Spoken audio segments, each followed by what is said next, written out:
amigos, sejam bem-vindos a mais um vídeo do História à la carte. O tema de nosso vídeo hoje é a unificação da Península Itálica, ou seja, a unificação da Itália.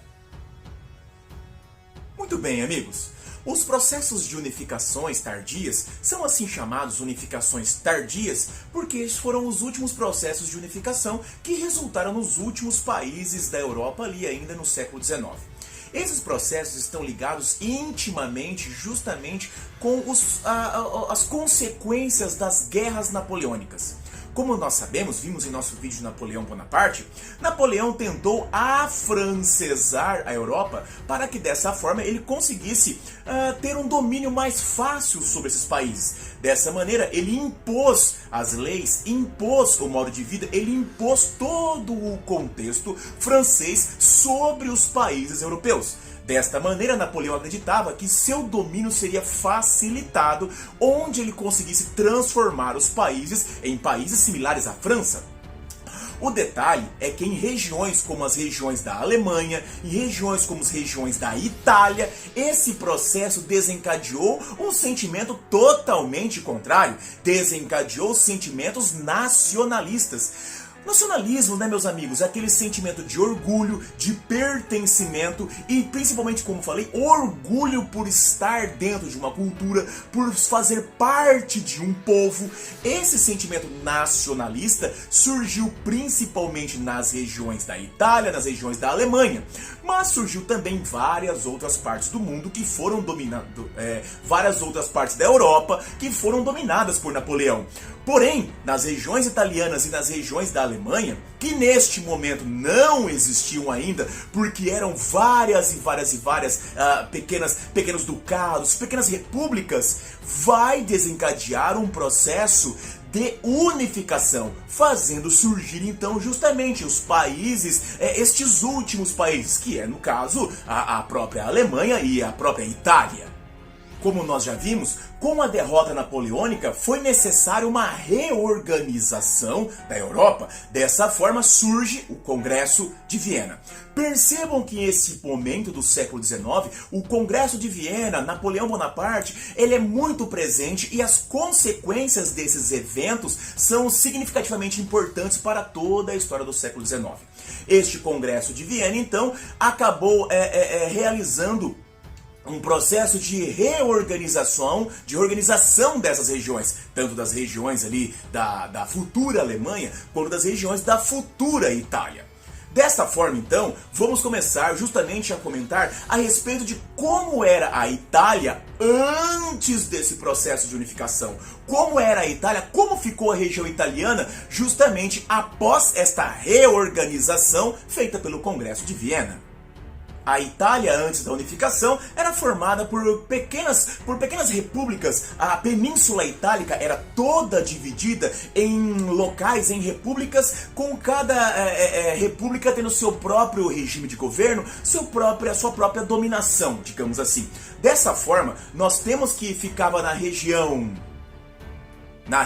então, noroeste da Itália, ficava o reino de Piemonte-Sardenha. O reino de Piemonte-Sardenha era governado por uma monarquia de inclinação liberal burguesa. Desta maneira, então, na região ali de Piemonte, era o reino mais industrializado daquele momento.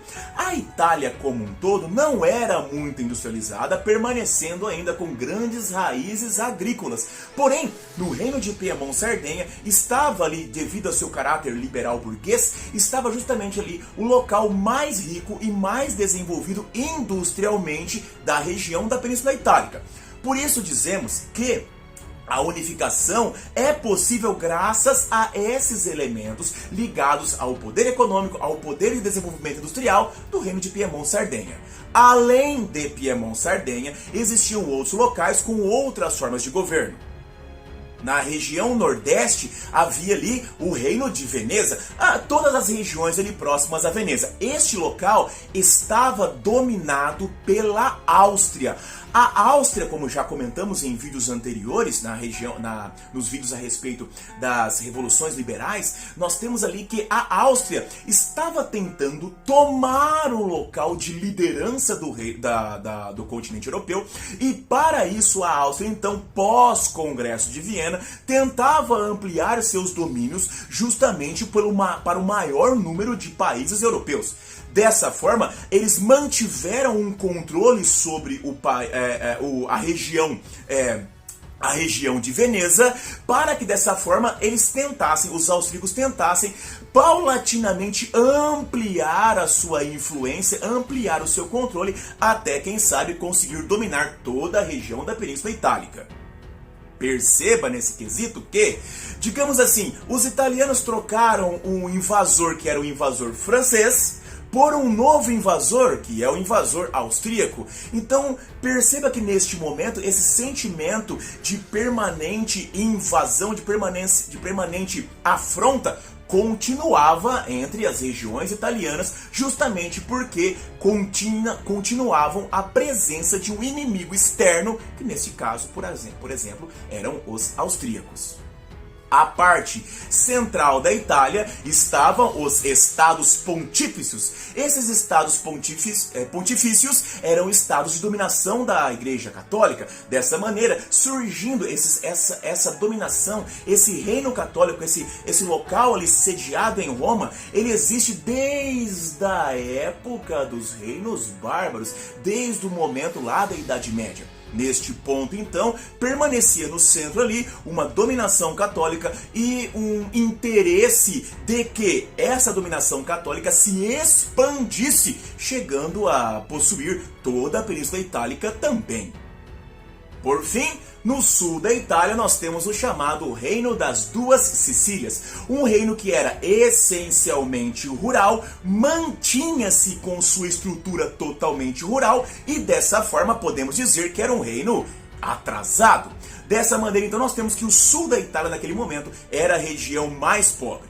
Percebe então o quanto que a Península Itálica está dividida, está completamente sem uma identidade de união neste momento. Mas uma coisa é certa, como comentei anteriormente, a presença de invasores austríacos faz com que aquele sentimento nacionalista que havia surgido anteriormente para expulsar os franceses fique cada vez mais intenso, e é deste sentimento que acabará surgindo justamente a ideia da unificação de toda a Península Itálica.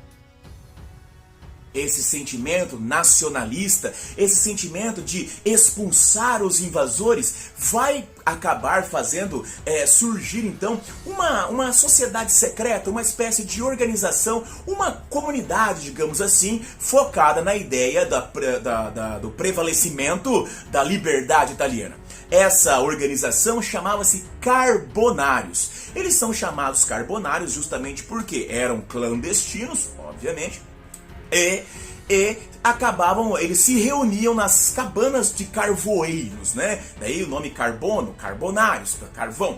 No caso, estes carbonários, eles tinham como foco a ideia de expulsar os invasores, no caso, a influência austríaca. Porém, eles não tinham uma linha definida de ação, não tinham um plano organizado de como expulsar esses invasores, do que fazer para minimizar a influência desses invasores na região italiana e, principalmente, não tinham um plano definido de como aumentar a sua própria influência nessa região. É dessa forma, nesse movimento, ele é um movimento precursor das ideias de unificação. Os carbonários, eles são os precursores de movimentos de unificação mais organizados. Mesmo assim, digamos, não tão organizados, influenciados pelas ideias da Primavera dos Povos. A Primavera dos Povos, lembre-se, são vários movimentos de luta e de liberdade, vários movimentos nacionalistas que tentam expulsar influências externas que aconteceram em toda a Europa. Comentamos bastante sobre a questão da Primavera dos Povos em nosso vídeo a respeito das revoluções liberais. No entanto, vamos voltar aqui à questão italiana. Em 1848, influenciados justamente pelos eventos da Primavera dos Povos, os carbonários tentaram fazer um levante para a libertação da região de Veneza. Este levante será derrotado. Os carbonários serão derrotados quando eles tentam libertar Veneza justamente da influência austríaca. No entanto, esta derrota acaba incentivando, acaba sendo o combustível para o surgimento de outros movimentos mais organizados, movimentos mais direcionados, movimentos mais complexos que vão estar mais, digamos assim, prontos para lutar pela libertação da Península Itálica, e não apenas pela libertação da Península Itálica, mas pela unificação dessa península em um único país. Desta forma surgirão os chamados movimentos pela unificação. Nós temos ali, por exemplo, um movimento chamado Jovem Itália. O movimento chamado Jovem Itália era um movimento liderado pelo Giuseppe Mazzini e que tentava não apenas libertar a Itália das influências externas, dos invasores externos, mas lutava pelo estabelecimento de uma república liberal dentro da Itália pós-liberal. Pós-liberdade, né? Então nós temos que o movimento da Jovem Itália era um movimento liberal, republicano, que lutava pelo estabelecimento de uma república liberal após a expulsão dos invasores. Dessa maneira ele lutava pelo fim da influência austríaca na Itália e pela unificação da Itália, construindo uma república liberal. Surgiu também um movimento chamado Camisas Vermelhas. O movimento dos Camisas Vermelhas tinha como líder Giuseppe Garibaldi. Este movimento dos Camisas Vermelhas, ele era um movimento popular. Também estabelecia uma luta em prol de uma unificação, em prol de uma expulsão de invasores e de uma unificação. Esse movimento lutava pelo estabelecimento de uma república popular, mais ligado com ideias populares, ideias que estavam surgindo ali, como vimos ali no século XIX, ideias mais ligadas às questões sociais, e lutava principalmente pelo estabelecimento do fim das diferenças sociais. Por isso nós temos então que os Camisas Vermelhas, liderados por Giuseppe Garibaldi, eles são envolvidos com as questões de uma república popular. Giuseppe Garibaldi é importante nesse movimento, principalmente porque ele também atuou naquele movimento carbonário, foi perseguido e veio aqui para o Brasil, fugindo da prisão na Itália. E, quando esteve aqui no Brasil, também se envolveu em questões revolucionárias, já que Giuseppe Garibaldi, no momento que esteve aqui foragido no Brasil, acabou se envolvendo no movimento conhecido como Revolução Farroupilha. Mas isso será abordado em um outro vídeo. O que temos que nos focar é que Garibaldi, líder dos Camisas Vermelhas, lutou pela unificação italiana, pela expulsão dos austríacos e pelo estabelecimento de uma república popular na Itália. Por fim, o último movimento que surge, o movimento pela unificação que surge nesse momento, é um movimento chamado Ressurgimento. O Ressurgimento, ou Ressurgimento, ele é liderado pelo Reino de Piemonte-Sardenha. O Reino de Piemonte-Sardenha, como na figura de seu primeiro-ministro, o Conde Camille Cavour, né? Nós temos ali então que o primeiro-ministro de Piemonte-Sardenha, Camille Cavour, lutava pela expulsão austríaca, pela unificação da Itália sob a liderança de Piemonte.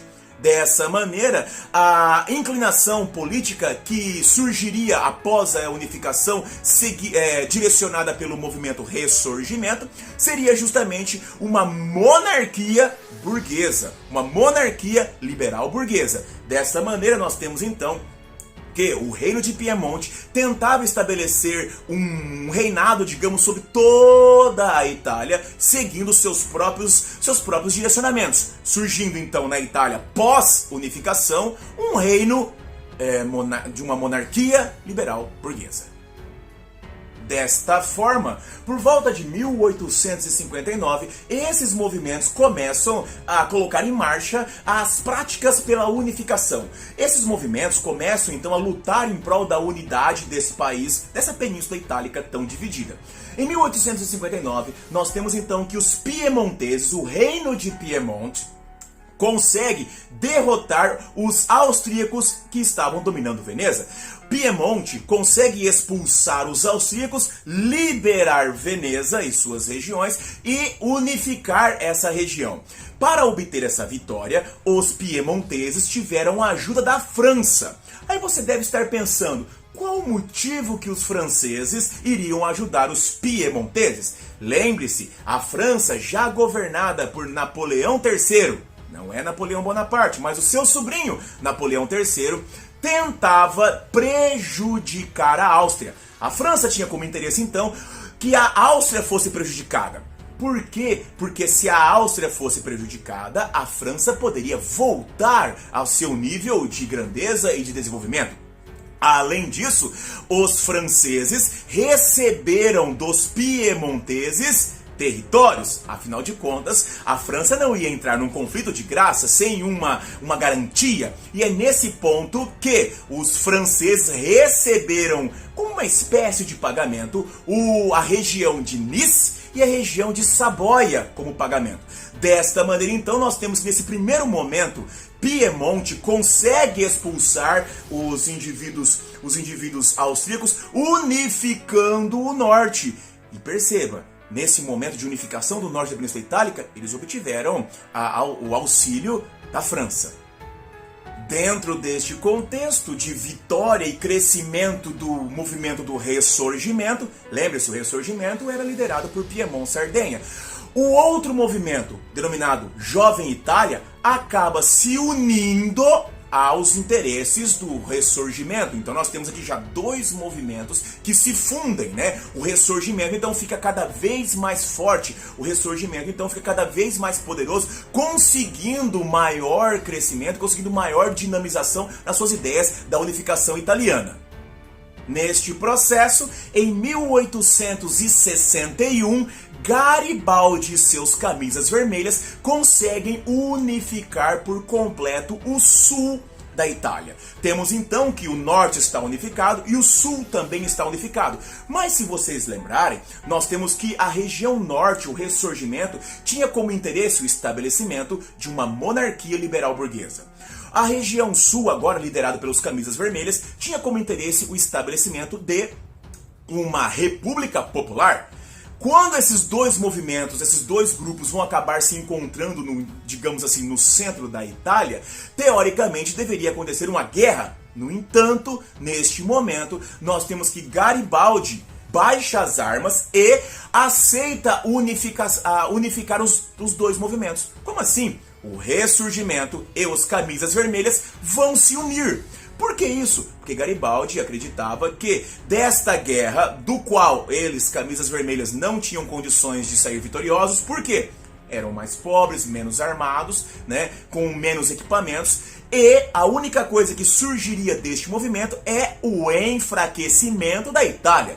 Desta maneira, então, Garibaldi percebe que era muito melhor os movimentos se unificarem para que surgisse uma união e dessa forma os italianos se fortalecessem do que eles entrarem em guerra e fazendo com que a Itália ficasse cada vez mais fraca. Lembre-se, nós não podemos esquecer que haviam ainda interesses externos. A própria Áustria desejava retornar para a dominação na Itália. Com os dois movimentos, com o Ressurgimento e os Camisas Vermelhas entrando em guerra, facilitaria uma dominação, por exemplo, um retorno da Áustria. Pensando nisso, que Garibaldi vê que é muito mais importante, é muito mais interessante que os dois movimentos se unam e surja um movimento mais forte do que abrir espaço para uma invasão externa. Dessa forma, em 1861, nós temos que o rei de Piemonte, Vítor Emanuel II, se autoproclama rei de toda a Itália. Essa é a primeira etapa da unificação. Por quê? Não estamos com a Itália totalmente unificada. Por mais que Vítor Emanuel II tenha se autoproclamado rei de toda a Itália, ele ainda não tem toda a Itália sob seu comando. Algumas pequenas repúblicas ao norte ainda não aderiram ao movimento, mas principalmente o grande empecilho para que Vítor Emanuel II seja realmente o rei de toda a Itália está no centro, os Estados Pontífices. Os Estados Pontifícios não estão sob o comando de Piemonte. Os Estados Pontifícios não aderiram ao ressurgimento. Na realidade, os Estados Pontifícios continuam defendendo e proclamando sua independência perante o poder de Piemonte. E é neste contexto, meus amigos, que mais uma vez nós temos a interferência francesa. Vocês devem estar pensando, mas professor, a França não estava do lado de Piemonte? A França não auxiliou Piemonte? Lembre-se, a França auxiliou Piemonte lá na conquista do norte porque ela tinha interesses do enfraquecimento da Áustria e recebeu territórios. Ela não estava assim, do lado de Piemonte, ela tinha seus próprios interesses. E esses interesses agora poderiam ser prejudicados com o surgimento de uma Itália totalmente unificada e fortalecida. Por isso, Napoleão III, rei, imperador da França, envia tropas para proteger a capital Roma, para combater as tropas piemontesas e dessa maneira impedir uma unificação completa. Desta maneira, Napoleão III então está impedindo, as tropas francesas estão impedindo o nascimento de um país totalmente unificado sobre o governo de Vítor Emanuel II. Mas aí, meus amigos, temos de lembrar um pequeno detalhe. A França não se envolveu apenas nas questões da unificação italiana. A França também se envolveu em questões da unificação alemã. E neste ponto, os dois movimentos de unificação vão agora convergir. Entre 1870 e 1871, ocorreu a chamada Guerra Franco-Prussiana e, como nós sabemos, a França vai ser derrotada nesta guerra. Justamente no processo de combates contra a Prússia, o imperador Napoleão III precisa de suas tropas. Dessa maneira, ele retira as tropas que estavam protegendo os Estados Pontifícios. Ele retira as tropas que estavam protegendo a capital Roma. Desta forma, nós temos então que a ausência francesa para proteger seus próprios interesses, para proteger seu próprio território, faz com que o reino de Piemonte tenha condições então de tomar Roma. O reino de Piemonte, já que não haviam mais as tropas francesas protegendo a capital, protegendo Roma, o reino de Piemonte finalmente então consegue entrar na capital dominando Roma. Em 1870, Roma é dominada por Piemonte, é declarada capital de toda a Itália e desta forma Vítor Emanuel II se declara imperador, rei de toda a Itália, agora inconteste definitivamente, e vai reinar sobre a Itália a partir de Roma. Aí você deve estar pensando, finalmente todos os problemas se solucionaram, acabaram os problemas e finalmente nós temos ali a Itália nascendo. De um lado, você pensou o correto. Nós temos ali a Itália finalmente surgindo, finalizando ali o processo de unificação. Olha só, atenção, isso é muito cobrado em vestibulares. Em 1861, Vítor Emanuel II se declara rei de toda a Itália, porém, os estados pontifícios não estavam unificados. Em 1870, o próprio Vítor Emanuel II finalmente consegue finalizar o processo de unificação e nasce a Itália. Dessa maneira, você pensou correto. Porém, os problemas não acabaram. Com a invasão, como a autoridade, o governo católico entende que Vítor Emanuel, os piemonteses invadiram Roma, tomaram Roma à força, surge um novo problema, chamado questão romana. Meus amigos, a questão romana é justamente o não reconhecimento pela Igreja do nascimento do país Itália. A Igreja entende naquele momento que aquele reino é um reino invasor, está invadindo suas terras, os estados, os territórios dos estados pontifícios. Dessa maneira, a igreja não reconhece o governo de Vítor Emanuel II como um governo legítimo. A igreja não reconhece o país Itália como um país verdadeiro. Isso surge em 1870 e este problema só será finalizado em 1929. Perceba, 54 anos de conflitos assim, né? De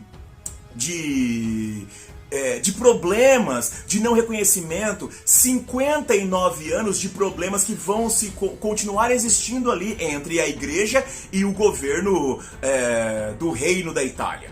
Esse problema só irá se findar no governo de Benito Mussolini em 1929. Para você saber como isso terminou, vá lá em nosso vídeo sobre a Itália fascista, que lá eu comento em detalhes sobre a finalização da questão romana.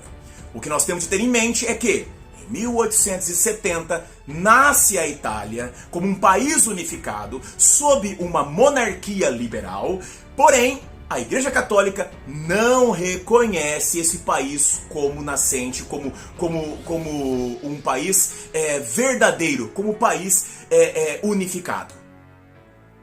Muito bem, amigos, como podemos observar em nosso vídeo, esse processo de unificação da Península Itálica, o surgimento da Itália, vem servindo justamente à aglutinação de elementos nacionalistas. Como nós podemos observar, esse sentimento nacionalista vai ser fortalecido principalmente após 1848.